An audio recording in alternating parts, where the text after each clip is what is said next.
Honorable Babu Owino.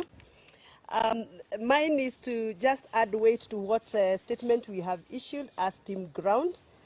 And I want to be a little bit more assertive on matters life.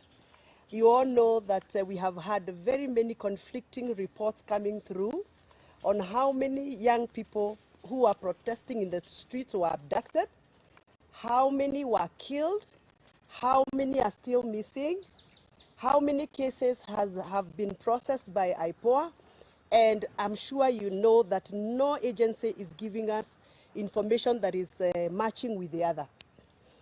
We have had engagement with Kenya National Commission on Human Rights, and we have their report here.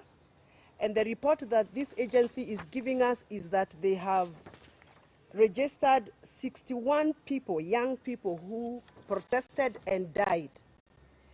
And their bodies have been located in many mortuaries in this country, ranging from Narok, Nakuru, City Mortuary, Nairobi, Kakamega, Eldoret, Isebania, Thika, Nanyuki, Eldoret, Kapsabet, Rongo, Kasarani, Embu, Homa Bay, Kisumu, Nyeri PGH, Nyahururu Hospital, Bungoma County Hospital, Kakamega Hospital, Kitengela, Kenyatta National Hospital Mortuary, and Mulolongo, and Kiambu Uplands Funeral Home.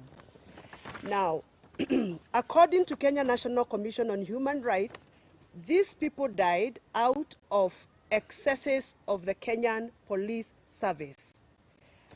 The IPOA, the statutory body that is supposed to be oversighting the activities of the Kenya National Police Service, have indicated that they have picked up their own investigations.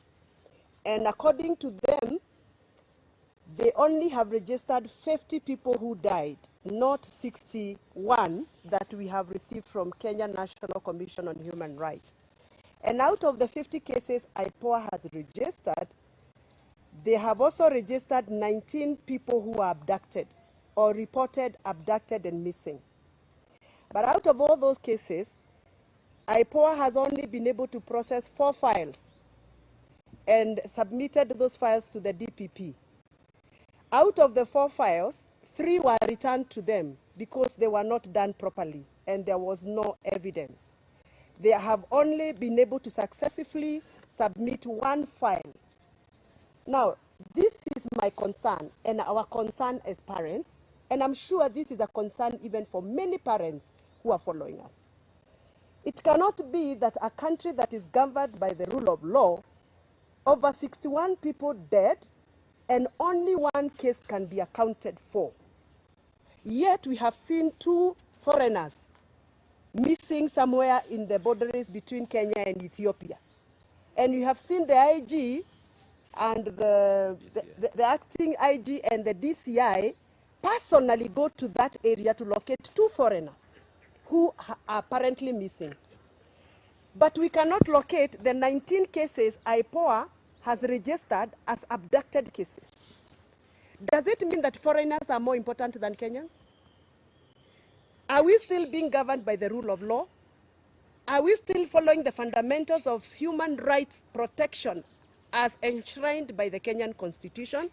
So for me as a mother, representing many mothers and many fathers of this country, we want to echo our complaint, our dissatisfaction with the processes that the government of Kenya has put in place to provide accountability for the protesters who were abducted and those that were killed. The president is on record saying that his government is going to come up with a program for compensation, to compensate the families that lost their loved ones, to compensate the families of those that have patients in the wards and some patients at home. And we have not seen any effort by the government to even come out and tell us, now that this has happened and 2 months are gone, this is what we are going to do as a government. So we want to call upon the new Minister of Health, who has just been sworn in. We want to call upon the Ministry of Interior, now that we have the cabinet minister already approved and vetted and sworn in. You must come out and tell Kenyans how you are going to start off the process of compensation, taking care of those that are still in hospitals, and making sure that their rights are not violated and their dignity has been upheld. On matters to do with education, funding for universities and colleges, as a member of parliament, I have received a lot of messages from the young people. They feel like the government of Kenya has abandoned the young people. There is no straight communication coming from the government on how the new funding model is going to salvage the lives of so many young people who are stranded in homes, expected to report to colleges and universities. We are requesting the government to come out very clearly and give out a clear guideline. We are only seeing some letters flying in the social media, but nobody is doing a presser like this to address this issue and explain to the young people. You cannot treat young people like they are second-class citizens of this country. This is the future of this country, and you are no longer going to assume the young people of Kenya the way we have done. So we are requesting and demanding, let us demand because I think it's our right, that the minister in charge of education must come out very, very boldly and tell us the way forward on matters to do university, funding, and colleges, and assure those students that are still at home that there is hope for them to resume school and there is hope for them to progress with their careers. Thank you very much. I want to invite my sister, the lovely Catherine Omanyo.